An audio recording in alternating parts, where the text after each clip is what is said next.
Hey everyone, Joe here from buildassetsonline.com, back again with Mike. And in today's episode, we're going to talk about whether or not you should work with a business partner. We'll talk about it in the context of high ticket dropshipping, but I think this applies to online business in general. Before we get into it, there's a quick announcement. Mike, what's going on here? Okay, so up until this point, we've been selling our e-commerce course, Instant E-commerce Asset, our high-ticket dropshipping course for $497 for our base package. After Cyber Monday, it is going up to $997. We've been really working hard on the course. There's going to be new modules coming in, including SEO for e-commerce, YouTube ads for e-commerce, and so at this point, it's just getting too valuable. We're having students who are having success, so we need to raise the price to make it fair for the content that we're giving out, the value that we're giving out. So after Cyber Monday, it is going to double. So if you're seeing this after Cyber Monday, I'm sorry. But if you're seeing it before, then please, if you're considering buying it, do it before then. Yeah, we are going to be increasing the price, but it does not mean that we're not going to continue to, drive the value here on YouTube and on our podcast platforms as well. So, Absolutely. The free content will be here and be growing, but if you want to do the in-depth training with us, then that's going to command a higher price now. Yeah, and I think I wanted to say one thing before we get into the actual core of the content about buying courses. Now, I think Mike and we've bought countless courses, countless courses before we ever made our own on so many different online business models. And honestly, we have had success with, I would say, like 95% of the courses we bought because we've kind of gone out and implemented them. And one of the things that buying a course really does in this case, for the base package, you get access to us, you get 60-day email support as it stands right now for the $497.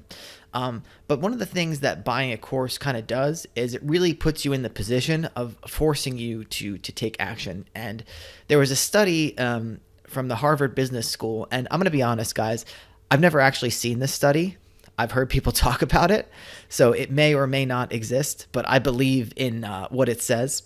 And basically, this study said that they gave people what is it called? A consulting agency charged different prices for the same service or like advice to different companies, and basically the higher level of payment that the consulting agency requested, the more likely the company was to implement those changes to their company and see success with what the agency was recommending. So, buying a course, whether you're going to buy our course or someone else's course, Mike and I view it as almost kind of like a ritual, if you know what I'm saying.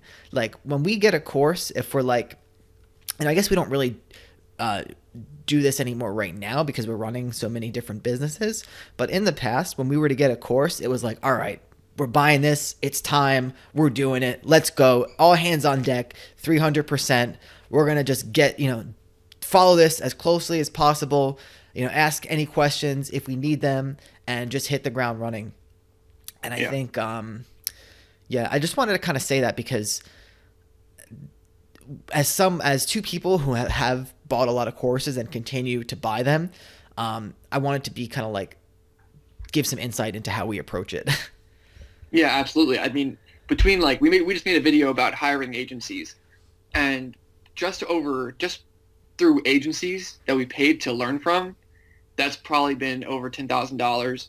And in terms of courses we bought, you're probably looking at over $20,000 that we've spent in the last couple of years just on information and conferences and all sorts of stuff. So like for us, we treat digital information very seriously. And you're right. People do interpret like a higher monetary value as something that is of higher actual value. It's just our nature to do that. And so, we're making videos talking about how we made a $67,000 sale. We've shown like all this stuff that we've done. And I feel like to show all this value and then to sell our course for such a low value, it almost might make people like question what we're talking about and if it's real or not. And so that's just something I feel like, you know, I know what we have is worth way more than $1,000, obviously, because that's just a few sales, one sale, two sales. So Yeah, for sure. hopefully now people will interpret what we say with more confidence, and they'll believe us more, and they'll be more willing to actually take an action once they buy the course. Yeah, for sure. And once we add some of that other content to there, like the SEO content, I mean, people are afraid of spending money with ads. But if you go and watch the KGR case studies that I did for one of our stores, we were literally able to make an Amazon affiliate style site where we connected to our own products that we were selling, and then in the first few months, able to get over $3,000 in profit just from having a few of I want to say affiliate style articles, because I'm thinking like it's the same format, but obviously we're promoting our stores, our products, and people will be able to take what we teach inside the course and literally run with it to do almost anything that that they want to do. You can really, the sky's the limit, and your creativity and your drive is the limit for what you want to do with this. Yeah, and to be clear, that $3,000 was just from one sale. Yeah, right. I just meant, in a few months. But yeah, we've made a lot from that we've been able to track from that one site. So yeah, it's free traffic. But yeah, so rant over, promotion over. Yeah. Let's get to the video. So working with a business partner. This is something that Mike and I have a lot of experience with.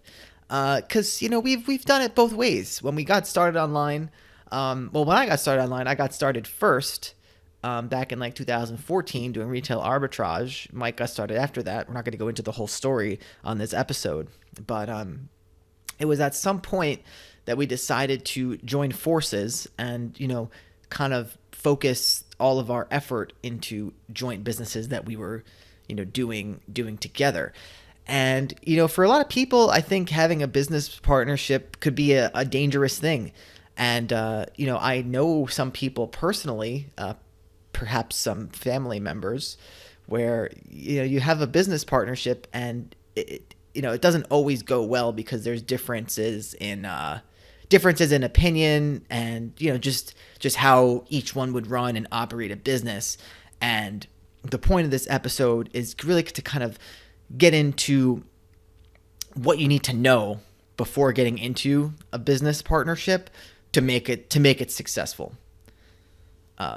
So yeah. Yeah, and obviously we're brothers, so I think we knew each other well enough to know that it was something that would be able to work okay.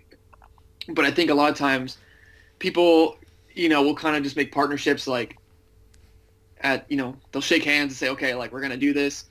And without actually considering like all the implications that come with having a partnership, because on one instance, it's another person's manpower, it's another person's knowledge. And on the other hand, it is another person who will have their own opinions on the direction of the business, and they'll also have half of the money, generally speaking. Yeah. So you need to kind of evaluate what you think your efforts are and what you feel like you bring to the table, and what that other person, is what they're bringing going to be worth having to make compromises with them and have them take half of, the revenue and different things like that. And you have anything you want to add before I move on? Yeah. Well, I wanted to just add that knowing that it's important for both people to be all in on the business. If it's two different people, they have two different jobs or jobs working on the same company, and they're partnering on a side hustle, that could be a little bit dangerous because they're not all in. Like, there are going to be things in their life or things in their regular job or whatever that get in the way of them working on the business. And when you're not both working on it with the same, effort or capacity, then that's a problem. And it's not to say that you should be monitoring your business partners and how much they're they're working or not working, and like, micromanaging them or anything like of that nature. But it's important just to know that you're on the same page with what you want to do. Yeah, and I would say especially like if you're doing something as a side hustle, do not employ or employs a bad word here. Do not go and start something with a business partner if you guys both have other obligations. Like the whatever you're doing has to be the number one thing because yeah, it's about like commitment on both sides. And so when one person slacks off and they're not doing what they're going to do, then the other person's not going to feel like they need to put in as much effort if they're not going to get all of the rewards. And so I think it's a downward spiral from there. And so, I mean, that's how, like when we started out, we were both running Kindle businesses separately.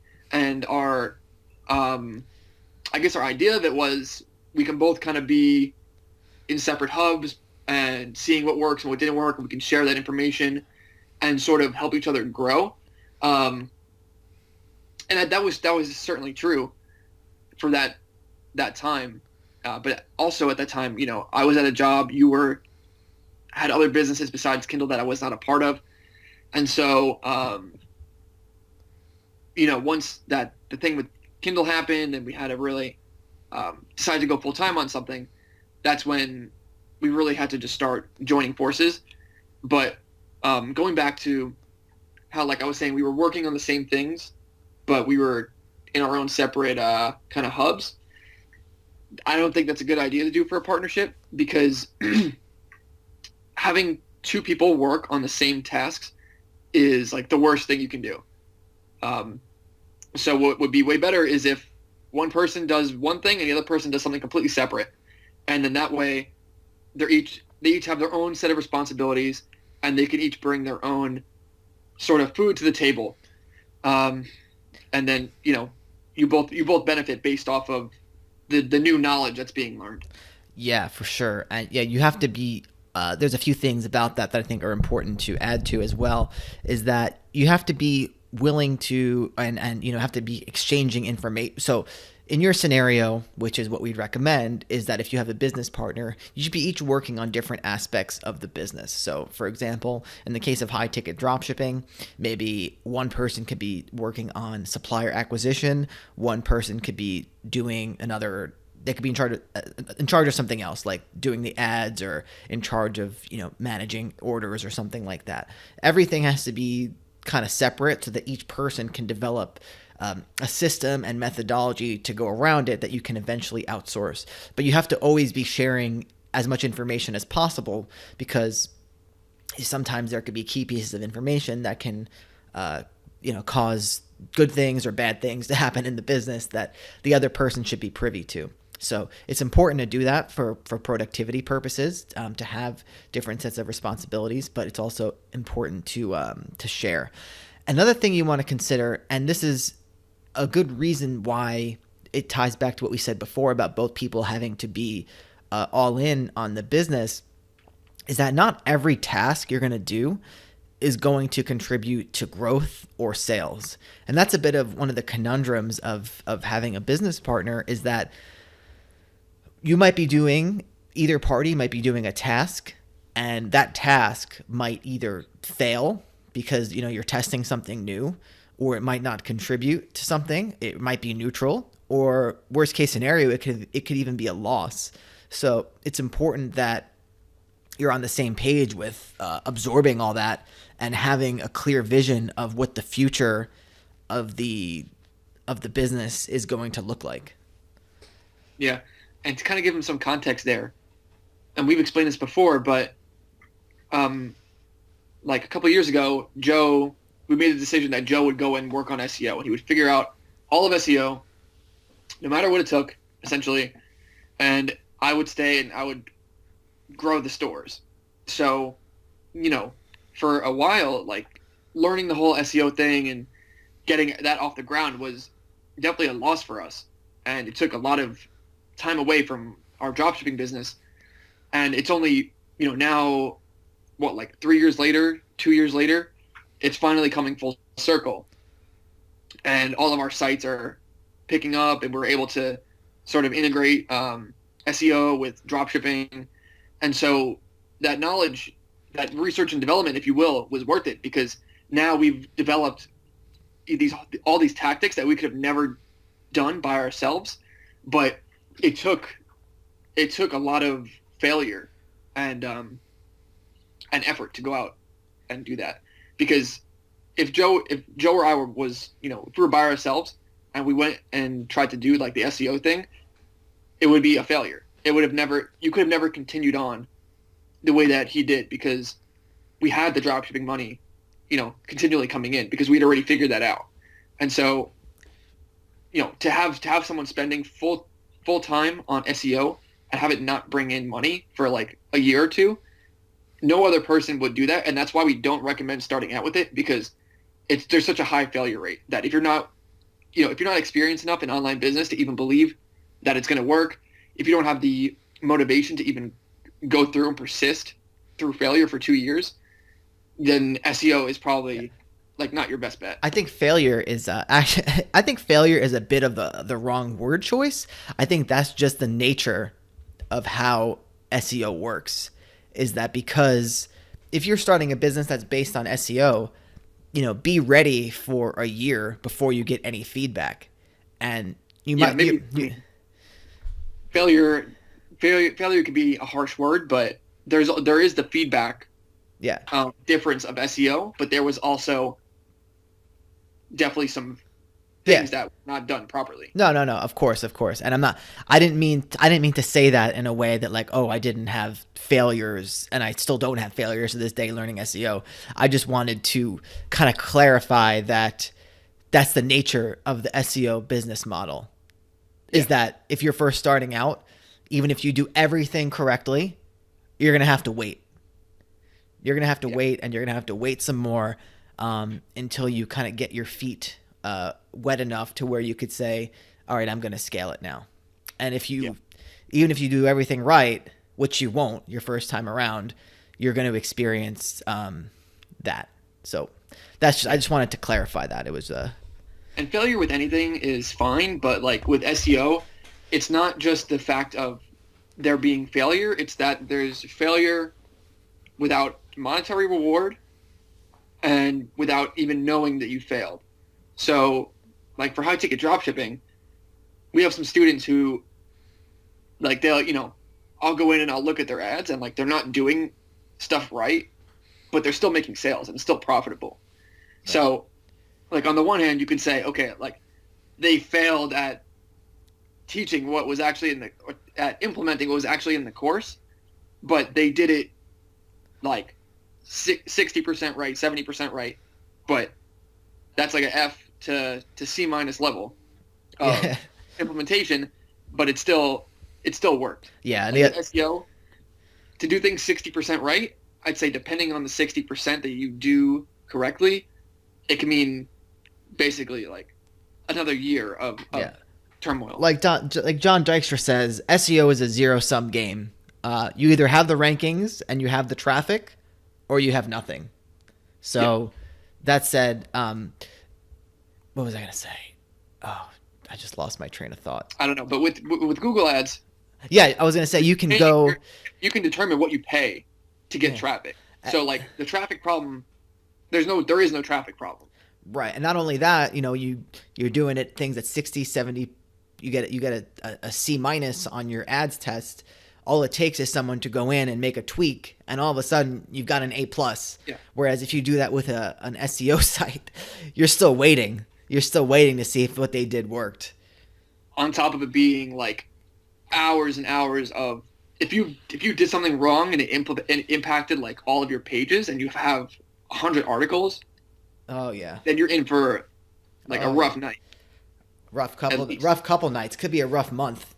Yeah. Depending. And I'm sure like I can't imagine how many of those you've had, and like days that I'll message you and you're like in a daze of SEO, like I don't I don't even know what you would call it, like SEO fugue state. Yeah. So So Yeah. So tying it back to going the back business to partner thing. yeah, it's like it's like going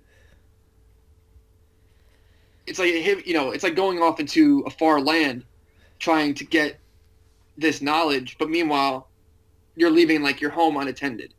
So I think that's been the biggest advantage of our partnership is that research and development situation.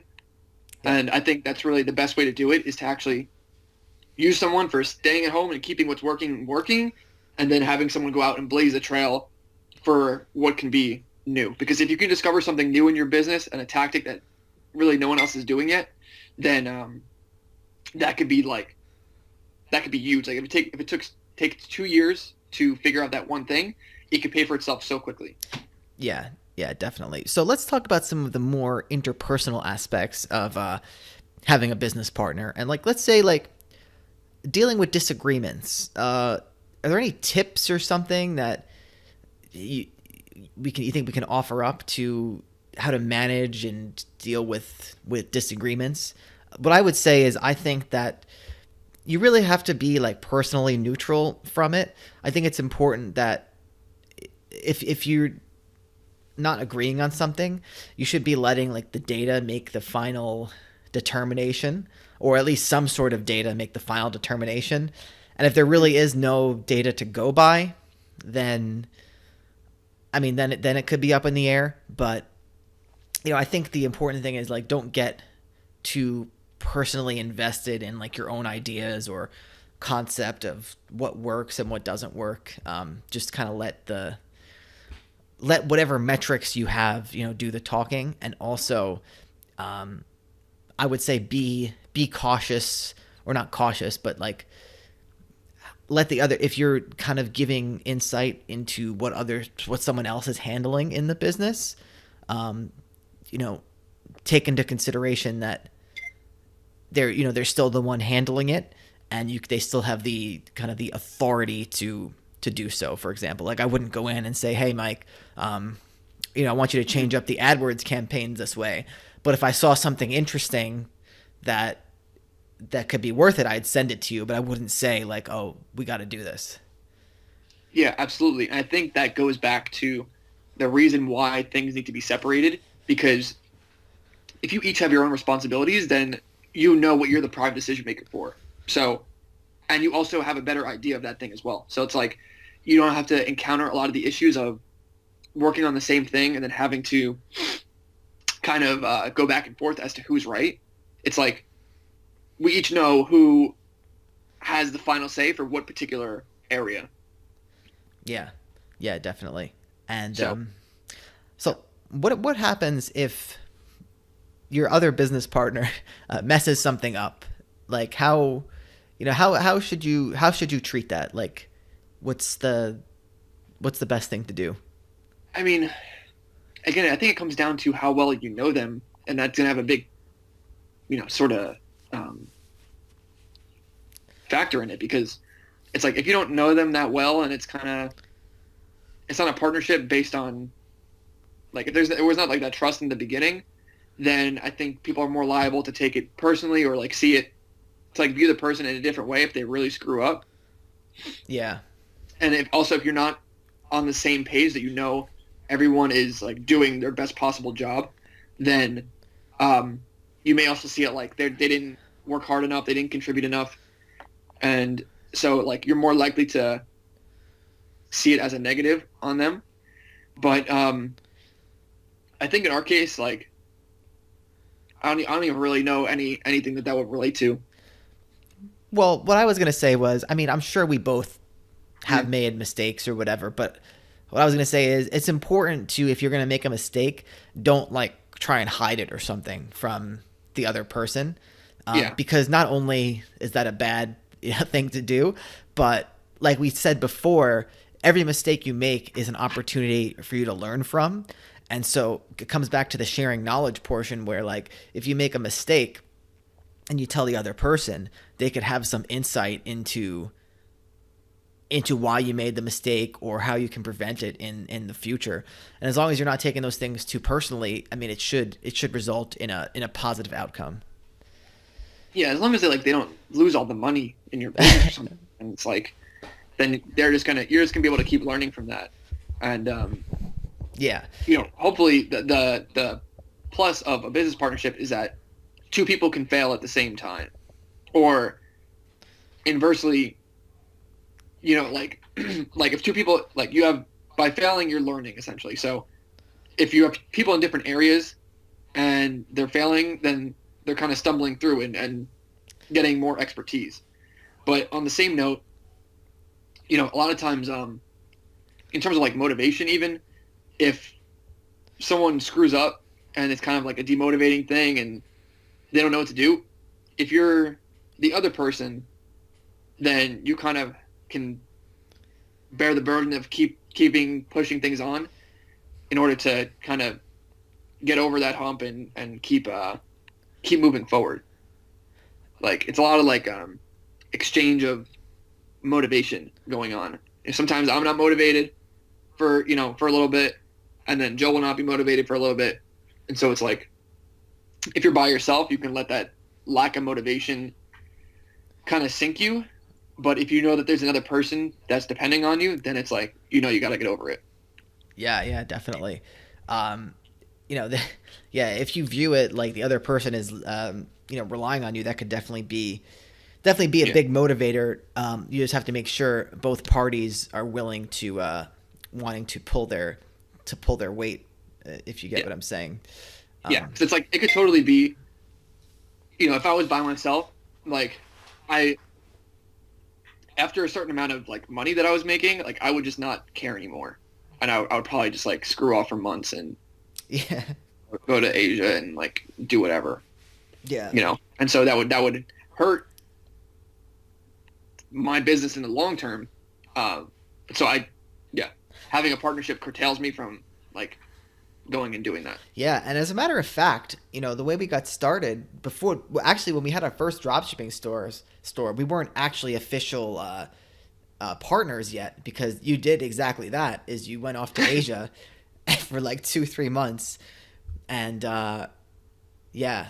you left. You weren't even doing the ads at that point. You left me with the site, but then when you got back, Did I? yeah, Okay. and then when you got back, then that's when we decided, like, all right, until the bag is secured, that Yeah. we're not moving on. So yeah, I think hopefully this has been an insightful episode. I think we've rambled a lot, but I mean that's okay. Yeah. Are there any other things that you want to cover in terms of having a business partner that you think are worth mentioning?